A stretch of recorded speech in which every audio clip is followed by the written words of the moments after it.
Well, it's very dangerous to observe protocols in terms of naming people in this auditorium this afternoon. I want to go back safely home. So all protocols observed, and assured you, Ahmed Bola Tinubu, I wish you a happy birthday.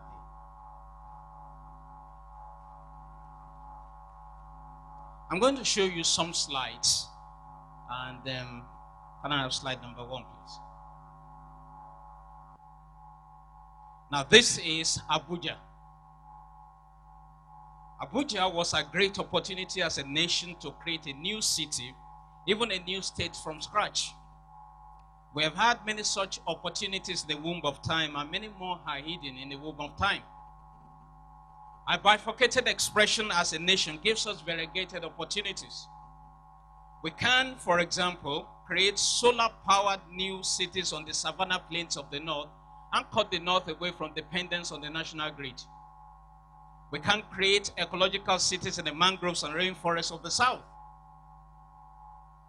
Abuja was a confluence of many factors that don't normally align in Nigeria.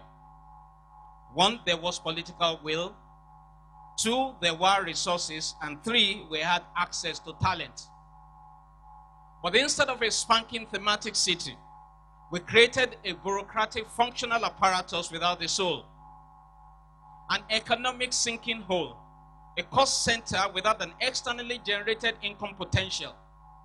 We missed creating a brand icon and a branded destination spot, and we invented a new category of tourism called government tourism. Abuja has no arts theater, no national library, not one single memorable or globally architectural edifice, no significant landmarks, no world-class shopping complex, no museums, no galleries, no bicycle lanes, no postal service, no world-class airports, no mass transit system, bus or rail, no parks in the first 20 years of existence as distinct from green spaces, no cinemas in the first 20 years of existence, no traffic lights in the first 20 years of existence, no stadium in the first 20 years of existence, and only one world-class hotel after 20 years of existence. On the other hand, I'm going to show you Dubai.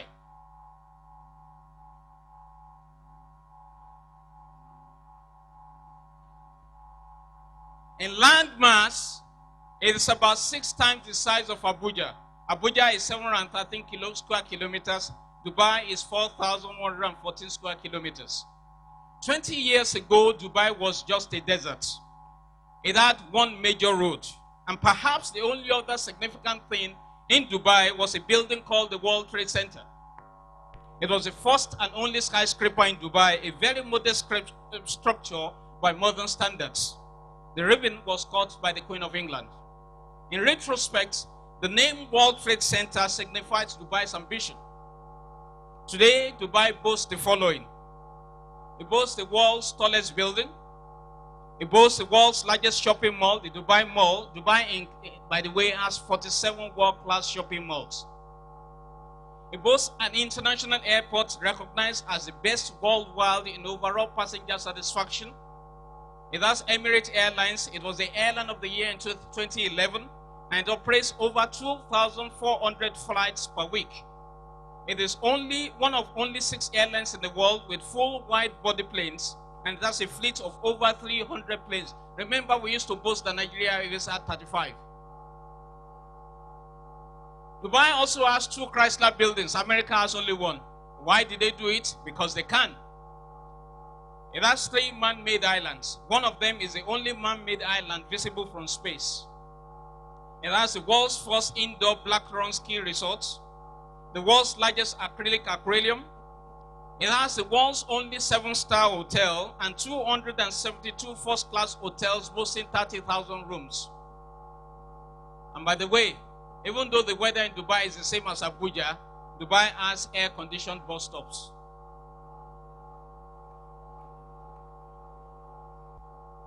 Now, 15 million visitors visited Dubai in 2010. If we average the spending rate between the rich and the poor at $3,000 per visitor, it means that Dubai probably made $45 billion in the year 2010 alone. That is 6.75 trillion naira if your calculator can work. Now, the difference in the outcomes of the two cities boils down to lack of visionary leadership and a predilection for what I term tenancy presidency and, of course, tenancy governorship. Tenancy occupation of political office is a Nigerian anomaly. The president or governor occupies a status for 4 years, and the tenancy is renewable for another term of 4 years after payment of election rent. It does not matter whether the office holder achieves anything in office or not. It just occupies till Jesus comes. Now, government is a strange phenomenon in Nigeria. It is an amorphous spiritual entity from D.O. Fagunwa's Forest of 1,000 Demons, as translated by that white-headed one, Wole Soyinka. We have perfected the ability to run a machine called government without recourse to the infirmities, yearnings, and the sorrows of the people. There's a huge dissonance gap between the government and the people. The dissonance gap is why we declare economic growth statistics that have no correlation with existential realities. The people cannot feel the percentages in their pockets. Neither do they understand statistics. Nobody understands statistics on an empty stomach. A father, for example, cannot understand why the country is statistically prosperous, but his wages cannot raise his child or send him to a decent school. Mothers do not understand why the food allowance is buying less and less despite the big figures spouted out by the machine. Neither can my father, a retired civil servant, understand why, despite all the years of toil and hard work, he cannot live comfortably in retirement without the support of his son.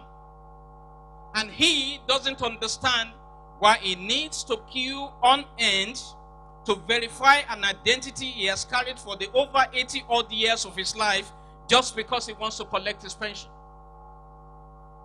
If we cared about the people, we would have solved the power problem long ago. But machines don't have the capacity to care, only leaders can. We have focused so much attention on the power problem, but in truth, we have a bigger problem than power generation. And this is the problem of Nigeria's image.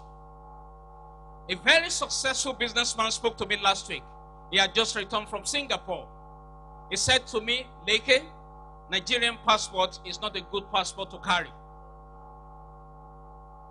Obviously, the rich also cry. Nigeria's image is killing our young and stunting Nigeria's economic growth. The cost of doing business as a Nigerian is too high, and even when we have the means, the international community will rather not sell to you just because you're a Nigerian. Being a Nigerian is now a sin. And if so be, all of us that are gathered in this auditorium this evening are all sinners. Nigeria's image is why South Africa is making major inroads into the Nigerian economy without reciprocal affection, even though my father was tasked to educate Thabo Mbeki at the University of Ife. The West will rather invest indirectly into Nigeria through South Africans, and I welcome you to the new era of indirect rule. Nigeria's image is why we can't buy goods on eBay, the online market or Igbo market, where Nigeria has been blacklisted as a nation. You can't do transactions on Amazon. You can't update your antivirus software on nothing. Neither can you buy clothes on payless.com. And if you're a football fanatic like a governor that I know, you can't buy jersey from manunited.com. You can't even buy music on iTunes. And you can't buy books from Nigeria for your iPad. Some portals like paypal.com don't even list Nigeria as a transaction nation. No wonder the younger generation is frustrated and angry. They can't buy music, they can't buy books, they can't buy software, they can't buy clothes, they can't indulge their football fantasies, they can't travel, they are cut off from the global community. What do we expect? If you are going for an international conference, you can't register online with your credit or debit card from Nigeria. The Nigeria brand is a very, very bad brand, and the cost to the country, historically, socially, and economically, is horrendous. Now, the factors affecting Nigeria's image are myriad, and I'll list some for you.